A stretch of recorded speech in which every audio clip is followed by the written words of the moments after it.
Hi, this is Brandon with Precision Defensive Solutions, and today we're going to talk about the 10 rounds of dot torture.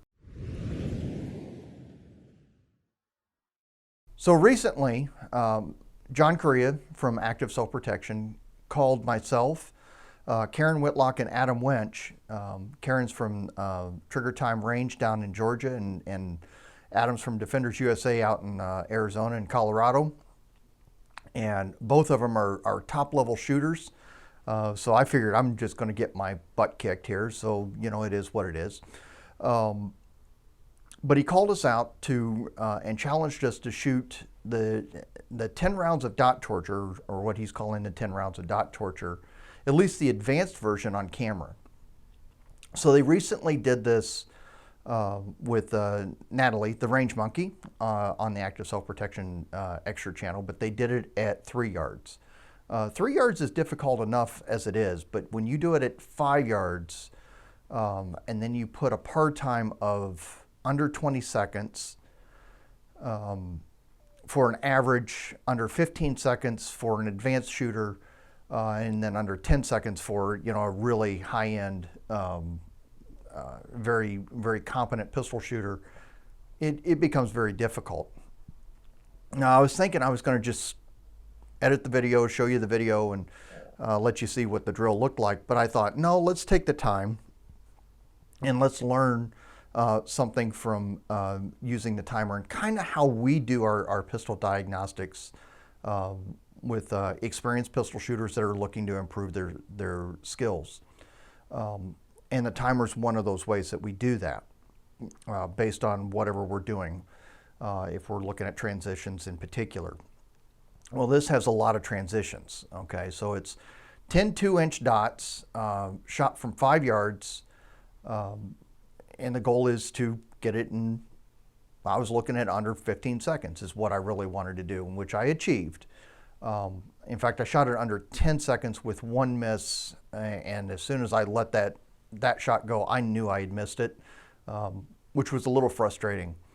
But then I went back and I looked at the time and I saw some things, and we'll talk about it. So let me show you the drill, show you the video of me shooting it, then we'll come back and we'll look at the target and we'll talk about it a little bit.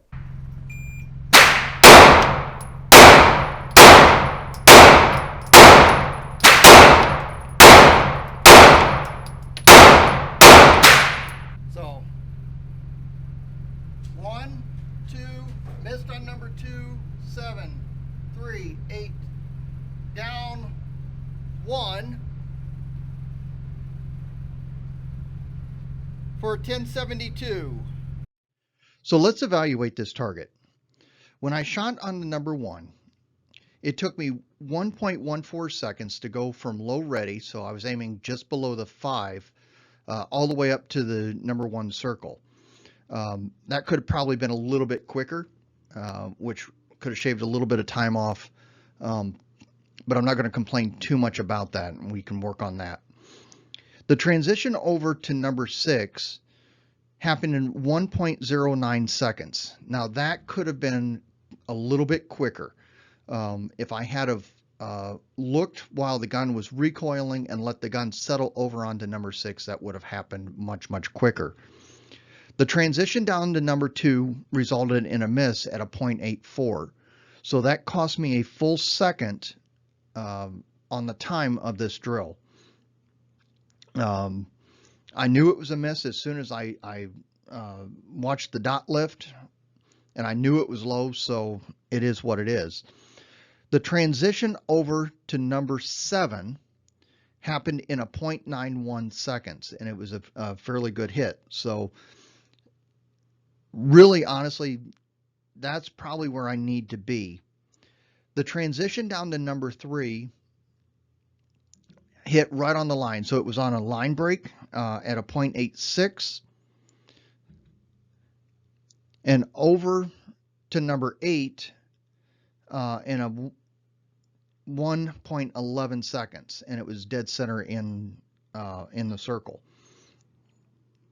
Transitioning down to the number 4, I got that in a 0.96, pretty close, but it's still in. It broke the line a little bit, but it's still in the circle. and then over to the number 9, which was a line break at a 0.85. When we transition down to the number 5, a little high on the 5, but almost center in the target at a 1.23. And then over to the 10 for just inside, almost a line break at a just under 3/4 of a second. So what do I get out of this? One, I need to look in the process of the gun recoiling to let it transition over, and I need not to over-confirm the dot. Every time I over-confirm the dot, I tend to pull the shot a little bit. But this is how we look at targets and how we use the timer to help increase our skill.